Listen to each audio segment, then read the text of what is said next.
dyan, mauna na kayo. Gusto ko lang matiwasay na vlog ngayon.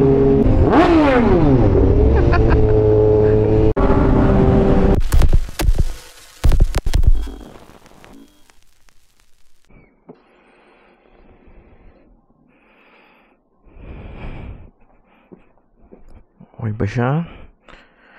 Ay. I'm so sorry, my dear neighbors. Let's go.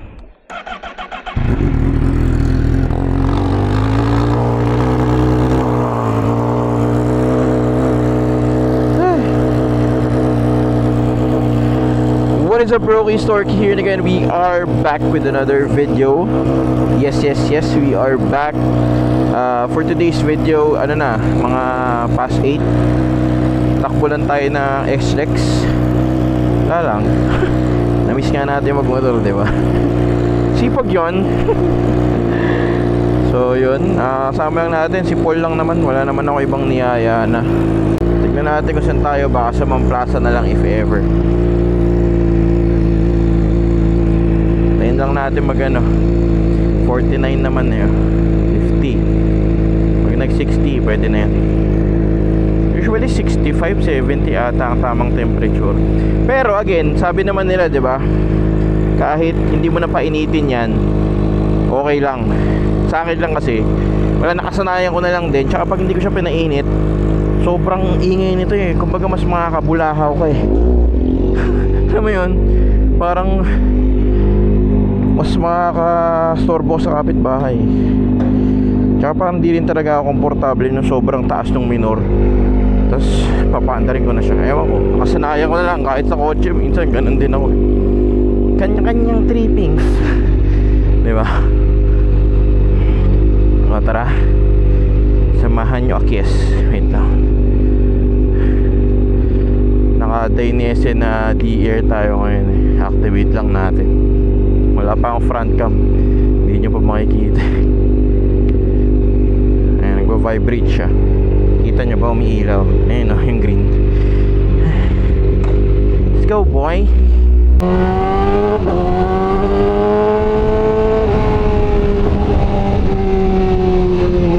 Ayun o. Pupunta tayo sa Shell. Ano ngayon? Shell ano na Shell na yun? Yung bago mag C5.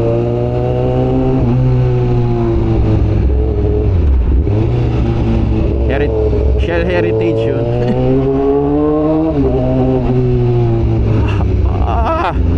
Aray. Party Globakis.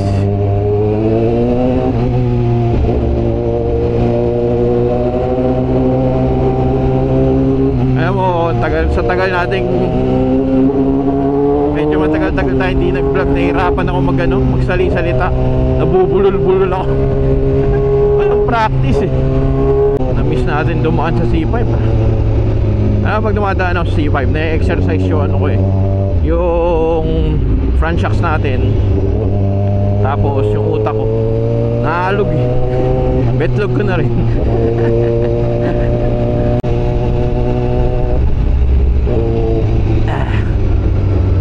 Ko ba naisipang lumayo pa? Ako nagyaya kasi sa may Mamplaza ni sa S6 eh. Sabi ko, Paul, doon nga tayo. Kaso parang ayoko na pala. Isa nagiging problema mo pagka naka big bike ka. Alam mo yung kahit hindi naman mainit or nahahanginan ka. Mari ngayon, hindi naman ganun ka-traffic. Yung hangin, baga nahahanginan naman tayo, hindi nga tayo naka-jacket. Kaso talagang pawis na pawis ka pa rin.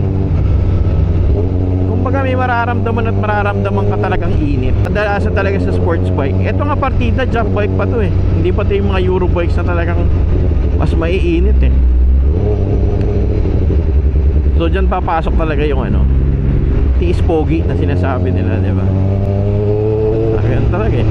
So mag big bike, edi tiisin mo. Pero don't get me wrong ha. Kumbaga sa big bike naman kasi you have to understand na there would be specific bikes for specific rides. Para itong gamit nating sports bike, decide naman talaga siya for track, diba? So really not for comfort riding. So in short, huwag kang magreklamo, Torgi. Ang tayo mong daldal. Ginusto mo yan, yun.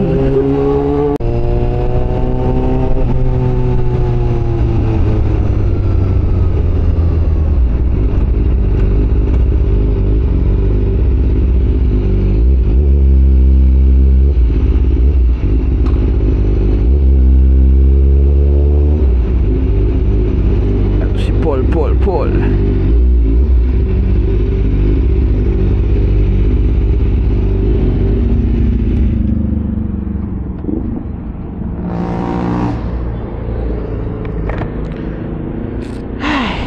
Ay, natutumba. Primera ka ba, boy?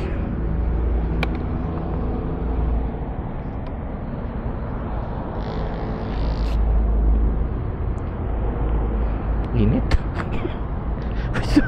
Pawis ako. Hindi na tayo sanay talaga eh.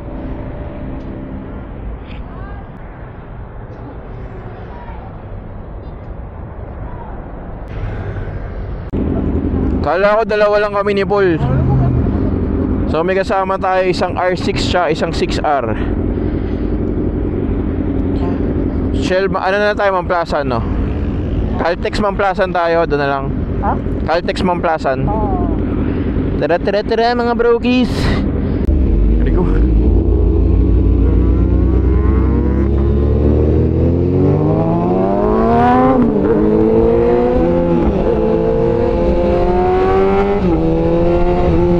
Bahala kayo dyan. Hindi nyo ako madedemonyo. Magbablog ako ng maayos, matiwasay.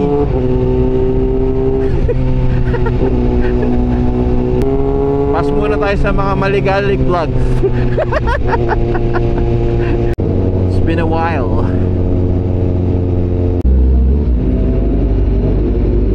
Ayun eh, 672 pa pala ako.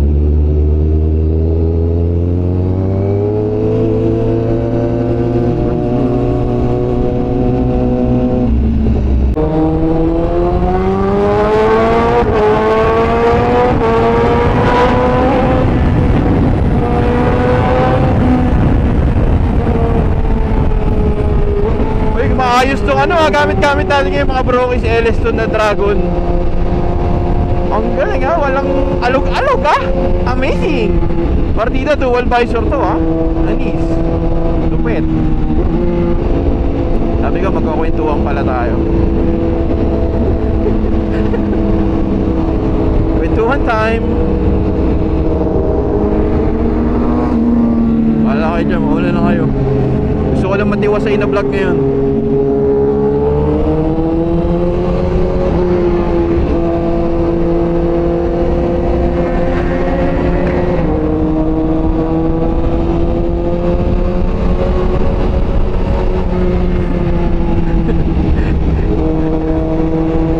Bait nila ako oh. Dapat talaga sinasabihan, pag sinabing chill ride lang. Wala yung magloloko-loko ka pa. Diba? Relax lang.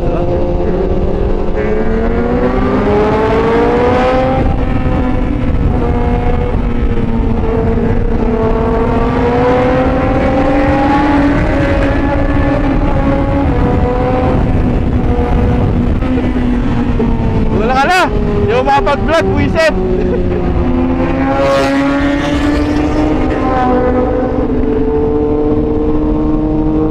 Pag-vlog ako, mauna na kayo.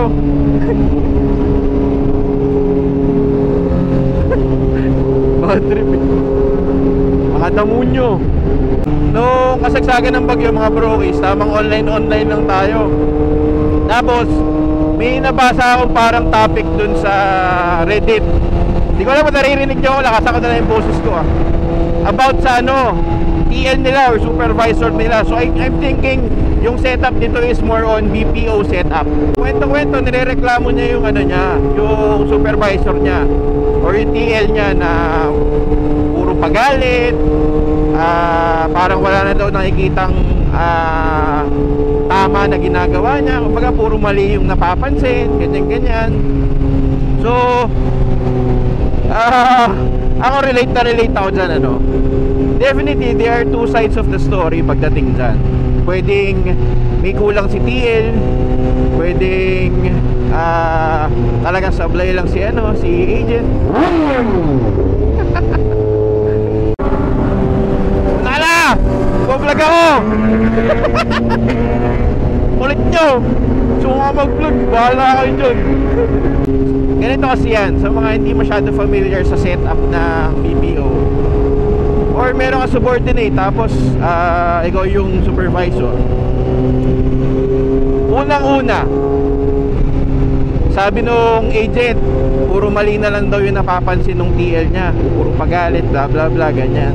Kumbaga puro negative side yung napapansin.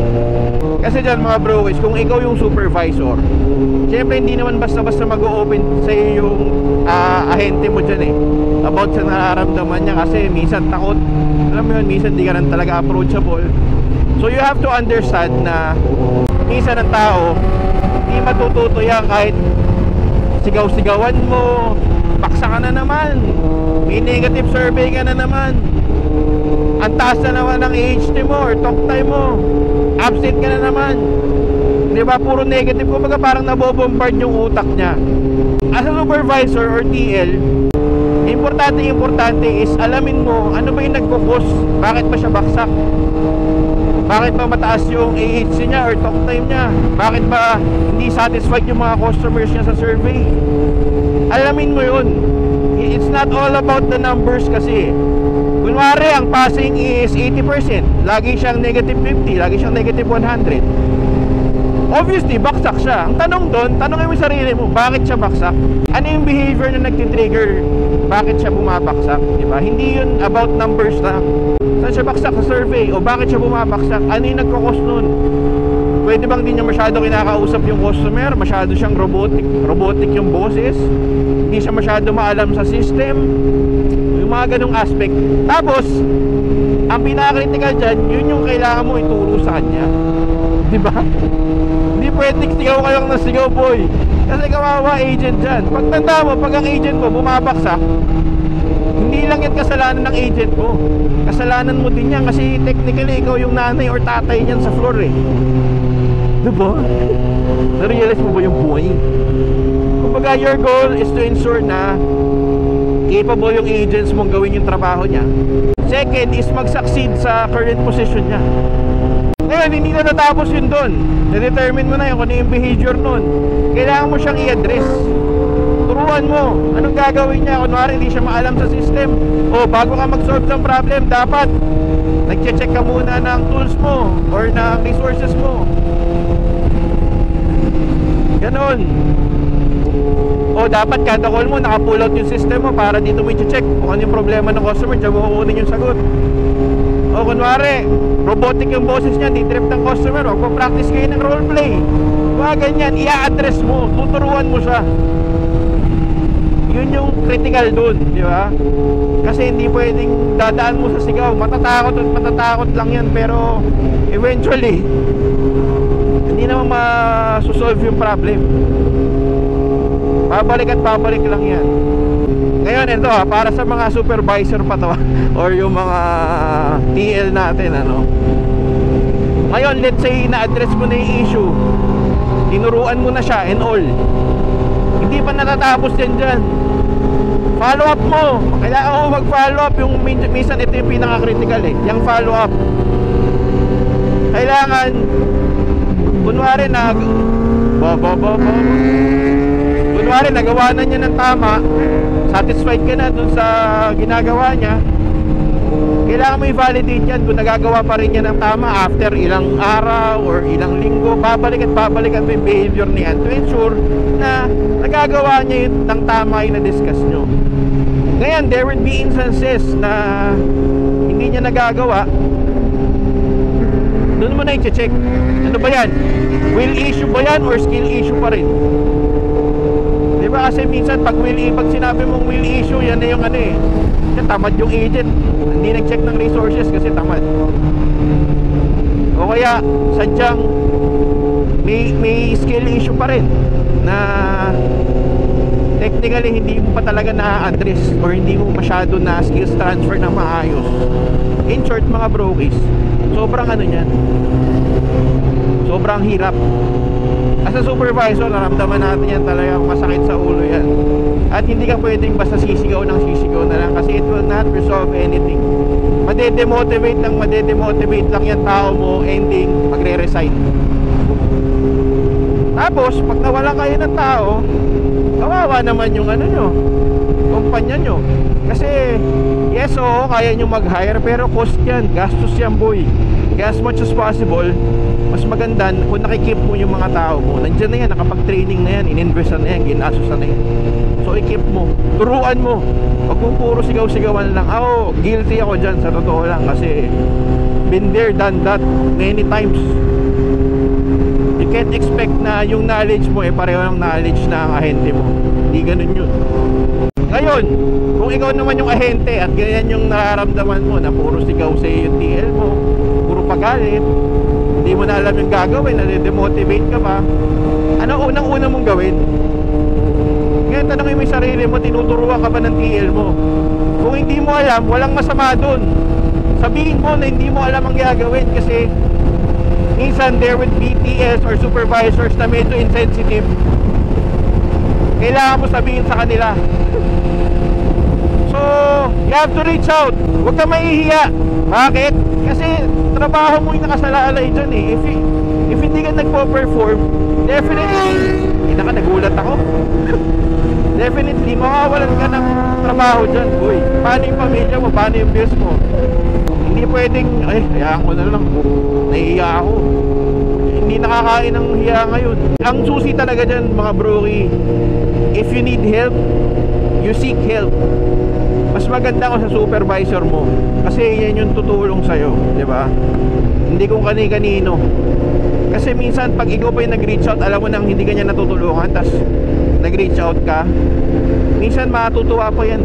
Minsan yun pa yung magiging bridge para mas maging close kayo. At some cases, not all the time. Ngayon, let's say tinuruan ka na niya, you have to ensure na talagang nagigets mo yung tinuturo niya. Kung hindi, putya, sabihin mo. Kunwari tinuruan ka niya, hindi mo pa rin gets, hindi talaga nag-work sa akin yung ganyang approach. Pwede bang ganito gawin natin, blah blah blah, or iba mo tayong pwedeng gawin para mas maintindihan mo siya. You have to talk to them. Kaya medyo dapat mature ka mag-isip dyan, kasi again, trabaho mo yung nakasalalay dyan, diba? Comment down below if you're getting my point, ha? Pero ako lang naman, kumbaga sinishare ko lang yung input ko dito based on personal experience, no? Ngayon, let's just say na yung TL mo in-approach mo na, sinabi mo na kung ano yung kailangan mong tulong, at wala pa rin ginagawa or puro sigaw pa rin, anong gagawin mo? Mag-reach out ka na sa mas mataas sa TL mo. Pwedeng yung OM mo, or sana si Mac, basta mas mataas, diba? Pero sabihin mo naman, tropa sila ng TL ko eh. Kumbaga, ang pagkaka-deliver mo doon is hindi naman nagsusumbong. Actually, mahirap siyang gawin, sa totoo lang. Kasi hindi natin maiiwasan yung mga ganyan scenario, tropa-tropa yung mga ganyan. Kasi malamang may mga ganyan talaga. Pero wala, sabi mo, medyo hindi ko alam yung gagawin ko pa, kasi OM, nalilito po talaga ako. Ano po ba pwedeng gawin? Nakakaya po kasi kay TL baka baka busy po ganyan. Medyo sobrang lame no excuse na yun, pero at least you reach out. Ang importante kasi dyan, mga bro, is you seek for help. Hindi ka naman magpapaka parang sobrang toxic or what, pero wala kailangan mong gawin yan. Kung gusto mong magstay pa dyan sa kumpanya nyo, diba? Nakakatuwa lang kasi nung nabasa ko yung parang discussion na yan sa Reddit. Nakaka-relate ako kasi napagdaanan ko lahat yan At dati hindi ko alam yung gagawin, sa totoo lang. At yung mga sinasabi ko ngayon, hindi naman siya ganun kadali gawin. Kung mausap ng OM or mag-reach out ka sa TL mo about ganyan-ganyan, minsan mahirap yan, ha. Sabi mo maarte-arte, hindi. Believe me, hindi siya madali.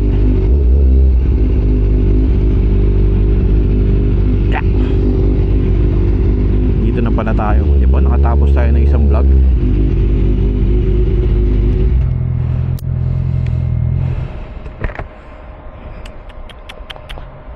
Nagulat ako doon sa kanina.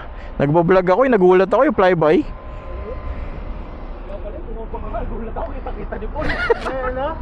Nakita ko kanina yung binaba niya ako. Gulat ako.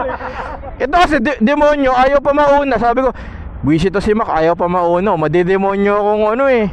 Alam mo namang bagong buhay na tayo eh. Nakukuha sa video ko yun, yung binaba mo. Nihintay ko sa ilong retso.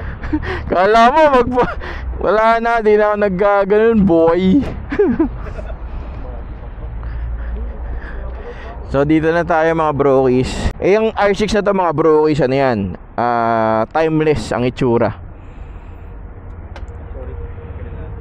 Pogi. Scam bikers ka pala. Shoutout kay Kochi. Tayo sa Army Navy. Ay, init. So mga brokies, dito lang tayo sa Army Navy. Sama natin mga idol natin. Kala mo, ang babait yun. Yan, yung katabi mo, pinakamabait dito. Ranking pala yun. Santo Papa. Santo Papa. Yan yung mga bike. Alam mo, kanina muntik-muntik pa ako dito muli dito kasi parang tinatamad ako. Ako nag-sit. Kaya wala, go na natin kaya. Pero tapusin na natin yung vlog dito. Hindi ko alam kung magbablog pa ako pa uwi kasi bahala na. Pero it's a Sunday today, sobrang daming mga daming mga nakatambike, mga pamilya, tropa-tropa, mga manyak ay mga tropa. Alam mo, parang sabik na sabik ako sa juice kasi iniiwasan nga natin iba tatamis. Putang na, 1 litro. Baka naman. Baka naman. Army. Parang mag-UTI ako sa tamis nung So yun lang mga brokies, sabuhin natin yung vlog. Sipagan na natin mag-upload. Yun lang mga brokies. Shout.